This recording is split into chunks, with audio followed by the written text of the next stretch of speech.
Hi, my name is Justin. Hi, I'm Archisha, and today we're presenting FixConnect. Our goal here at FixConnect is to make every project painless.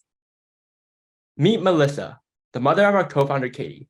Melissa hoped to fix Katie's old three-legged desk, and she needed a power drill for the repair. But the price of a new power drill was too much to justify for a one-time use. So Melissa purchased it from Craigslist.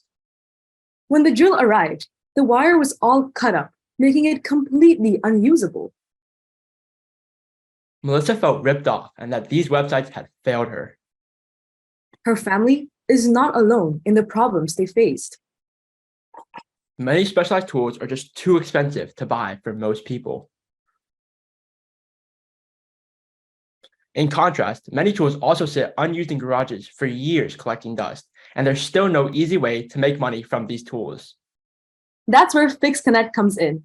FixConnect is a multi-vendor tool rental platform where others can rent their tools out and others can list their own tools up. Our platform provides a quick and easy solution to this problem. With our platform, users can save money by renting out used tools from others instead of buying them new. In addition, customers through FixConnect can depend on our platform to keep their tools safe, making their online transactions reliable and trustworthy. This video demonstrates the user experience on our website. After clicking Explore Our Collection, they can scroll down and see the available tools. After they select the tool they would like, they can scroll down, select the dates that they would like to rent it out for, click Instant Book or Send Reservation Request, which would lead them to the checkout page. Let's take a look at FixConnect's features.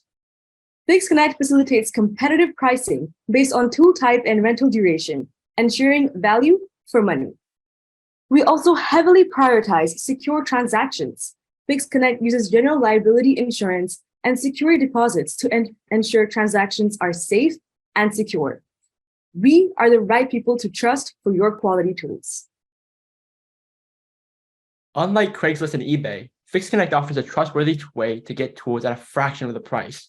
Click and Rent My Tool are also companies that provide tool rentals, but at much more expensive rates. FixConnect allows for affordable and trustworthy transactions for the benefit of you, the consumer. In only 3 days, FixConnect has obtained 15 listings, 20 users, and 2 transactions in Katy, Texas. How do we make money? We add a 50% commission on every transaction. For example, if I needed a $10 rental for a day, FixConnect would additionally charge a $1.50 service fee, totaling the total rental cost to $11.50 for the renter. So what is our market? In the total global power tools in the United States, it's valued at 195 million. And the people who are involved in tool rentals are 15.9 million. Currently, we can address 159,000 of that. So why us? We are a team of 8 strong individuals, and each one of us has a unique skill that, when combined, makes us the perfect fit for launching this startup. We have a strong team dynamic, and we're very passionate about increasing access to people. We have seen our families struggle with tool rentals and purchase, and we are ready to bring a change. With FixConnect, we provide a service that would enhance your community. To make this possible, we are seeking a $200,000 investment to obtain our product market fit. This would cover our R&D, operations, marketing, sales, and legal. And here is our roadmap for 2024. With this funding, by Q1 of 2024, we would aim to have fully launched our marketing campaign. By Q2, we would like to have at least over 10,000 users. And by Q3, we would aim for at least $50,000 in revenue. We would achieve this through your investment, using it for advertisements, expanding to different cities, and offering more than just tools. So let's skip the store. And not the project. Together, let's make tools accessible to everybody. Thank you. Love the power tools at the end. That was awesome. I have 2 questions. I think first, you, and sorry if I missed this, you showed your roadmap. I think one of the biggest challenges that comes to mind here is kind of location logistics. So my first question is, do you have a plan of where we're going to focus first in terms of location, across the US, specific towns and cities? And then second question, I think one of the concerns, of course, in terms of trustworthiness, Home Depot, Lowe's, you can expect quality, they're checking the tools. How are you going to kind of handle this tool handoff and quality, logistics and safety, right? I imagine people will pick up tools at other people's homes, or they'll have to find a public meetup space like, Craigslist. So I'm just kind of curious about those topics. So I can actually answer the first question, but if any other of my teammates want to answer the second part. So for the first question, I believe, and please correct me if I'm wrong, you were asking about like what kind of cities we're expanding to. Am I correct about that? What's kind of your expansion plan for logistics? Yeah, of course. So when we were first kind of like marketing or at least targeting a few cities, we first targeted Katy, Texas, because mainly it's a suburban population. I'm not sure when my screen share just stopped, but at the suburban population, and it was filled with the people that we want to target with. And we also tried in California as well, because California citizens and also like the area itself also had a lot of the audience that we thought we were looking for. And so what we wanted to expand to was more of like the larger regions in Texas, so like more larger cities, and in California as well. So from like a city like Pasadena in California, for example, we want to expand to more like cities like Arcadia, Monterey Park, and then be able to expand to like larger cities like Los Angeles itself. And then for Katy, Texas, obviously want to explore larger cities such as like Dallas and Houston, and be able to expand more in those regions as well. So I have a little bit of a jerk question, which is that whenever I see a vertical marketplace, so something where which is the kind of thing that's been around for a while. So vertical marketplaces, a marketplace is where you exchange things. Vertical marketplaces are marketplaces that are more specific, as opposed to like eBay, where anyone can do anything, or Craigslist. So I always wonder, why doesn't this already exist? Because people have been trying to do this for a while. So when I think about this, it, just off the top of my head, it seems like, the math doesn't really make sense. So like, why doesn't it exist? And have you done a financial model to see why, the math works out? And I also am curious if you've done any research into this question. You mentioned that the, rental market was only like $100 million, which is really shocking to me. So I looked up, when you put that up, the size of the power tool market in the United States. And it's about $10 billion. And the thing that's really weird about that is that the US power tool market, a lot of people don't realize this. They think it's people in their homes, but a majority of it is actually professionals. It's people who are like, building homes, they're contractors. So let's say it's about 5 billion. Like that's a 2% lease rate, basically, for, professionals. And professionals prefer to lease when they can. And that's very concerning to me. It suggests that there's these people who have an economic incentive to decide to lease rather than own, have made a decision economically that doesn't make sense. So I'm really curious, like, in your research, this is obviously just me reacting like immediately to something that I'm seeing. You've been spending more time on this than me. What am I missing? To clarify, it's 100 million people, not dollars. Oh, sorry. So what's the dollars?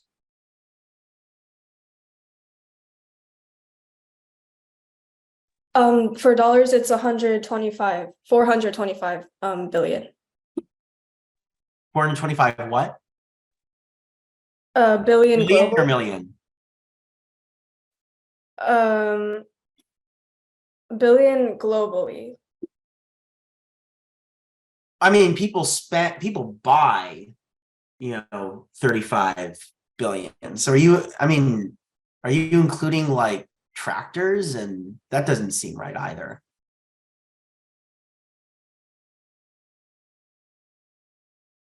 Oh, just to clarify, that number was $42.5 billion globally, not $425 billion.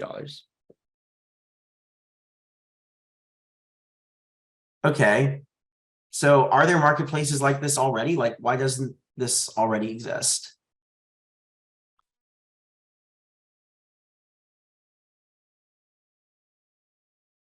So I'd like to say that the reason why this hasn't really exist with such like the large kind of like population that we've kind of understood, it's mainly because like our competitors, for example, like Home Depot and Lowe's, they focus on really large communities. And one of the core values of FixConnect is that we want to focus on smaller communities and be able to build the strength between communities through tool rentals.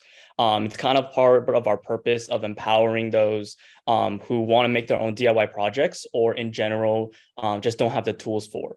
So the reason why our competitors, even though they may be a tool rental business, they're focusing too much on the larger community, which means that the community being built isn't actually strengthened or the foundations are not being supported enough compared to like FixConnect, for example.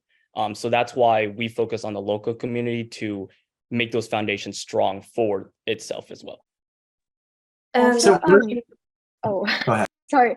Adding on to what Andy said, Home Depot does have a similar tool renting out thing that we do, but not everybody has a Home Depot next to them. And also the prices from a place like Home Depot are a lot more expensive since you're not getting them, locally from just somebody in your community. So what kind of things are people renting? so we are ranging from power drills, mostly power tools, like garden rakes, power drill, hammers, usually stuff that people can use without a certain license or they use for certain DIY projects. Main categories of the tools that we're offering are power tools, garden tools, automotive tools, and hand tools. And the most popular so far has been power tools and the tools that fall under that category. We're also planning on extending, the things that we offer to more things such as ladders, not specifically things that are in the categories that we have right. I guess with a lot of this stuff, I wonder, like, why isn't it cheaper? Because it's not like someone's going to charge me like 1% of what it is. There's gas because I have to go get it. There's the value of my time to get it or the value of someone's time to bring it to me. Why isn't the math just better for me to have someone come and TaskRabbit the job for me instead of just renting the particular object?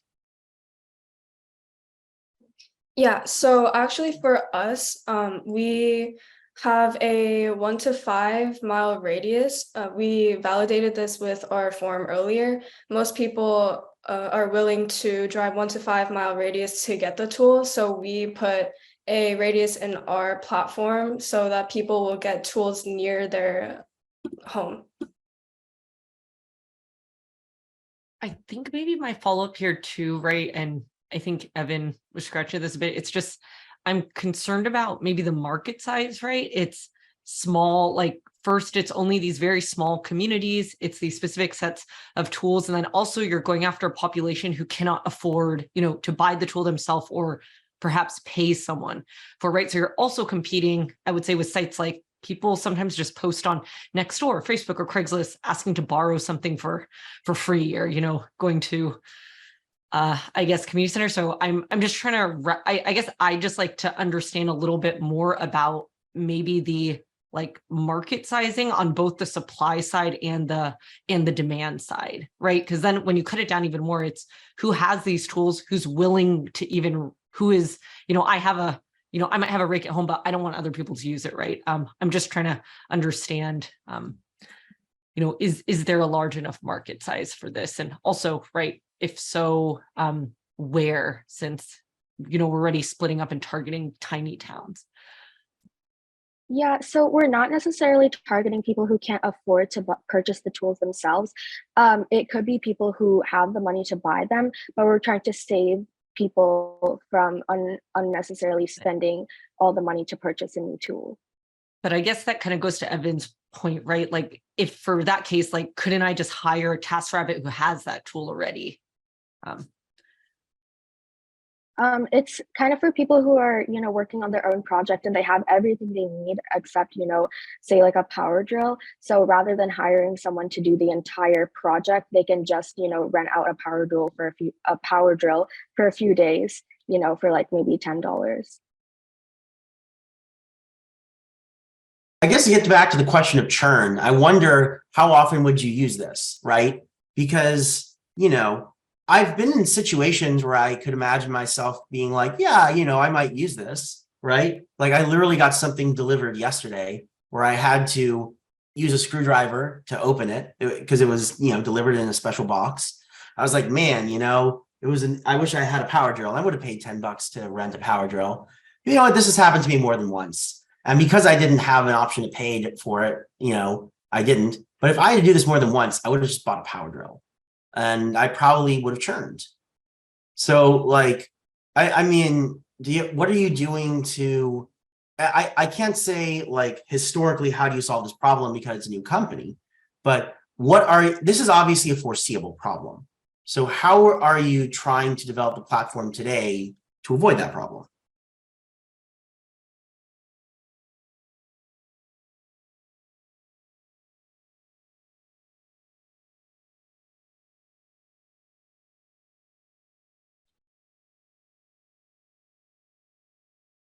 Sorry, could you clarify the question one more time? Oh, what I'm saying is like, there's a huge churn risk where someone uses something, and if they use something like rent something more than once or twice, there's a point where you say, well, I guess I'm doing a lot of stuff that uses this, so I just buy it. So how do you avoid the problem of churn? Even for people who are actually interested in like, they have a lot of odd jobs or something. So for us, we look towards people who are interested in DIY projects, but also that could scale to anything like building a garden for your backyard or something bigger. And for those bigger projects, the tools needed are much more expensive and rarely used after the project. So usually people would only rent it out for that certain project so then so they don't waste money. Yeah, and also in the case that you're saying where the person eventually just buys the drill themselves, if they're not going to be using it, on a regular basis, but they've bought it because they have enough reason to use it, they can rent it out themselves. So I have a couple of questions, guys. I mean, marketplaces are hard. I mean, listen, I built two of them. One took a decade for me to grow, actually. And I think when you specialize on one thing, there's a couple of questions I have. Number one, going back to the initial idea that it's safer, right? You said Craigslist is not safe. So, and your cost was super cheap, right? $10, $8, $5. Okay. So first is, how is it safer? Like, what do you do? I remember in our marketplace, we were the first one to ever implement background checks. Each background check costs who eats up, of course, the company. That's going to eat into your margin. Now, do you add up that out of the 10, 20, 30% to the consumer because they have to do background checks? And do you verify everyone? So first is, of course, how do you make it more safe? Second is, hey, I borrow like Evan's drill, and you know what? I damaged the wire. Now I'm not going to give it back. Dispute resolution, right? Second big thing in a marketplace. The reason why Craigslist works because it doesn't. It's like I'm not in the middle of this. You guys can do whatever you want to and just take stuff from me, right? So dispute resolution. There is a cost to that as well, right? Because your whole concept you keep saying is cheap. It's cheaper, right? You're using a word cheap a lot, basically, right? Affordable, maybe you can say. And the third is basically this, instead of dispute, is the product that you have. You're driving 5 miles, right? So I don't think the cost is cheaper. If I have to drive, like as Evan said, like 5 times and I'm burning gas, right? Because these are rural local communities. You're not like walking like New York, right? Like down the block. You're gonna drive. That uses gas. That's money and your time, right? So they would be circumventing marketplace. Very common problem in marketplaces are when there's not the dollar amount value, or it's not a long-term product like Airbnb, right? You most likely will circumvent a marketplace. It's very, very common. If I meet Evan twice, I'm not kidding. I'm gonna third time ask him, hey buddy, listen, you say 15%, man, I save 10%. I trust you, you met me, listen, I pay you directly using Venmo and Cash App. So the 3 major questions I have. One is, how is it safer? So how do you make it safer? Second is, how do you avoid circumventing the marketplace so they actually don't churn from the market? They might be still doing it, but of course, behind you, right? And the dispute resolution. Any points would help. It's going to make it very expensive to do it. So for safety, we place a security deposit for every transaction. And depending if the tool is damaged, depending on how bad the damage is, we take a portion of that security deposit to cover the expenses for the tool. And for the company itself, we have a liability waiver that would release us from any liabilities if someone tries to sue us for that injury. And we have insurance to make sure to cover the cost and either prevent us from getting sued.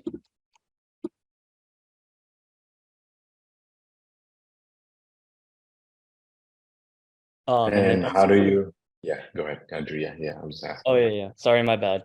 But I also wanted to answer your question about the kind of like gas example that you used, kind of like driving to another person's house and then also being able to rent there. So FixConnect also values like additional income. So obviously, like when we're driving to like another person's house, we're obviously using energy or gas, which costs money. That's a fact. But also if you have any other tools, and this is also part of the plan that we want to expand to for like other appliances, this additional income is also something that we have part of our feature. So although that, yes, you are using gas, you're using energy when it comes to like, say, renting from one place to another, from your neighbors to another, you're also gaining additional stream of income. So this helps in the process of kind of like a continuous chain where you're renting out tools, but you're also receiving, say, money from your own appliances. And this helps like create that kind of like process where those around your community can constantly like rely on you, rely on each other. And because of the fact, like what Sue said, and like a lot of our other members, with the terms and conditions and liabilities we have, this becomes even more safer. So then the process is not only continuous and becomes long-term in the future, but also provides like a better solution compared to like other websites such as Craigslist.